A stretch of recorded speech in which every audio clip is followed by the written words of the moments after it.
కోమటిరెడ్డి వెంకరెడ్డి ఆయన ఎప్పుడు కూడా పూర్తి స్థాయి ఆయన మానసిక స్థాయి ఎప్పుడు కూడా పూర్తిగా సాగుగా ఉండదు.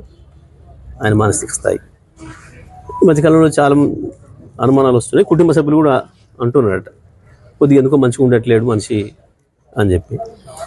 మూసి గురించి వెళ్ళి మాట్లాడితే నవ్వుకోరా. 1956లో మీ చేతికి ఇచ్చిండ్రు ఈ రాష్ట్రాన్ని. 1956లో మూసి నీళ్ళు ఏముండే, 2014లో మాకు చేతికి ఇచ్చినాడు, కేసీఆర్ చేతికి ఇచ్చినాడు ఈ రాష్ట్రాన్ని. మూసి ఎట్లా ఉంది? సిగ్గు అనిపించదా మాట్లాడడానికి?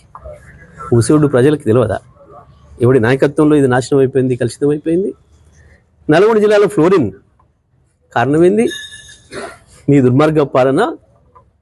కృష్ణా గోదావరి నదుల్లో మన చుక్క నీళ్లు రానియకుండా, మన వాట కొరకు కొట్లాడకుండా, మీ ఆంధ్రవాసుల చెప్పులు మోసుకుంటూ తిరిగి మీరు నీళ్ళు లేకుండా చేసిన పాపానికి భూగర్భ జలాలు అడిగంటితే అవి వెతుక్కుంటూ అడుక్కుపోయినందుకు కదా వచ్చింది ఫ్లోరిన్ పైకి.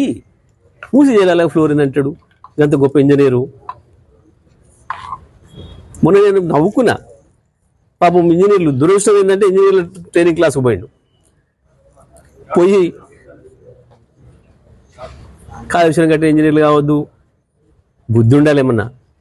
కాళేశ్వరం కట్టిన ఇంజనీర్లు తెలంగాణ ఇంజనీర్లే కదా ఈ రాష్ట్రాన్ని అద్భుతమైన సస్యశ్యామలం చేసింది.